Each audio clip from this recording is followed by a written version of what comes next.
안녕하세요. 우리가 매일 너무나 평범하게 보내는 일상 있잖아요. 사실 그 안에는 정말 놀라운 신비가 가득하거든요. 우리가 너무 당연하게 여기는 것들, 그 안에 숨겨진 하나님의 공급과 은혜에 대한 이야기, 지금부터 함께 나눠보겠습니다. 우리가 매일 아침 눈을 뜨고 물 한 잔 마시고 음식을 먹으면서 하루를 시작하잖아요. 너무나 익숙해서 사실 별 생각 없이 지나칠 때가 많죠. 근데 있잖아요. 한번 잠시 멈춰서 솔직하게 생각해 보자고요. 이 모든 게 정말 당연한 걸까요? 아마 우리 대부분은 이렇게 생각하며 살아갈 거예요. 다 내 힘으로, 내 노력으로 이루고 있다고 말이죠. 마치 하나님 없이도 이 세상은 아주 잘 돌아가는 것처럼요. 오늘 우리가 살펴볼 시편 104편이 바로 이 생각에 아주 근본적인 질문을 던지는 겁니다. 자, 그럼 첫 번째 이야기, 당연한 것들의 비밀입니다. 우리가 너무 익숙해서 무심코 지나쳤던 일상 속에 과연 어떤 놀라운 비밀이 숨겨져 있을까요? 그 비밀의 문을 같이 한번 열어보겠습니다.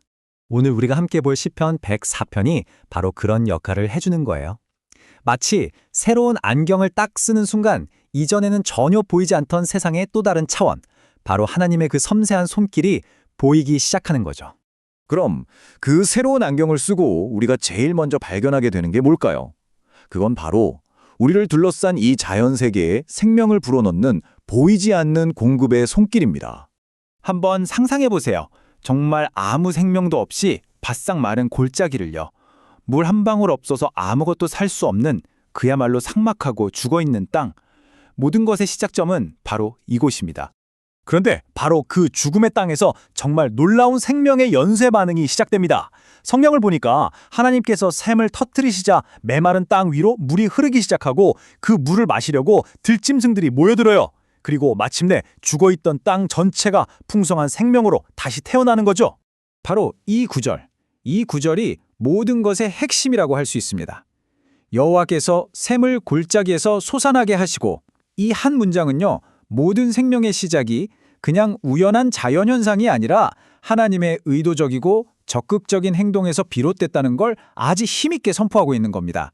이걸 신학적인 용어로는 섭리라고 불러요. 이게 뭐냐면 하나님이 그냥 세상을 짠 하고 만들어만 놓고 멀리서 구경만 하시는 분이 아니라는 거예요. 바로 지금 이 순간에도 모든 생명을 하나하나 적극적으로 돌보고 공급하고 계신다는 거죠. 그런데 여기서 끝이 아니에요. 하나님의 공급이라는 게 단순히 우리를 그냥 살게만 하는 그런 생존의 차원에 머물지 않거든요. 한 걸음 더 깊이 들어가 보면 그 공급은 기쁨과 풍요에 대한 이야기이고, 더 나아가 자격 없는 우리를 위한 은혜의 이야기로 이어집니다. 시편 기자가 아주 신나서 노래하잖아요. 포도주는 사람 마음을 기쁘게 하고 기름은 얼굴에 윤기를 더해주고 양식은 마음에 힘을 준다고요. 이게 진짜 중요한 포인트예요. 하나님은 우리가 그냥 겨우겨우 살아남는 걸 원하시는 게 아니라 삶의 기쁨과 풍성함을 누리면서 정말 잘 살기를 바라신다는 겁니다. 근데 여기서 우리는 아주 극명한 대조를 보게 돼요.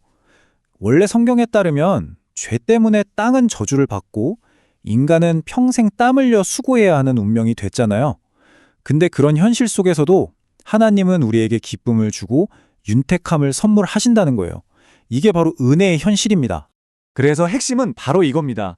우리가 누리는 이 모든 풍요로움이 그냥 자연이 알아서 돌아가거나 내가 운이 좋아서 얻는 결과물이 아니라는 거죠.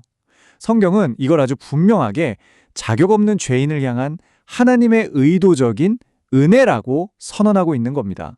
자, 이렇게 거대한 하나님의 섭리와 은혜, 이게 과연 우리 한 사람 한 사람의 하루와는 어떻게 연결될까요? 이제 시선을 하나님의 시간표 속에서 살아가는 바로 우리의 삶으로 한번 가져와 보겠습니다. 오늘 본문은 시간의 질서에 대해서도 이야기해요. 하나님이 정하신 시간표에 따라 밤이 되면 숲의 짐승들이 나와서 활동을 시작하죠. 그러니까 밤은 그냥 깜깜하고 혼돈스러운 시간이 아니라 그들만의 질서가 살아 움직이는 하나님이 정하신 시간이라는 거예요.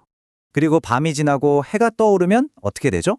짐승들은 자기 자리로 돌아가고 이제는 사람이 일하러 나가는 시간입니다.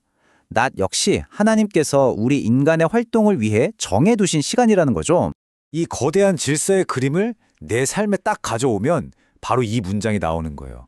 내가 오늘 땀 흘리면서 일하는 이 하루가 그냥 지겹고 무의미한 수고의 반복이 아니라 하나님의 그 위대한 시간표 안에서 아주 소중한 의미를 갖는다는 것.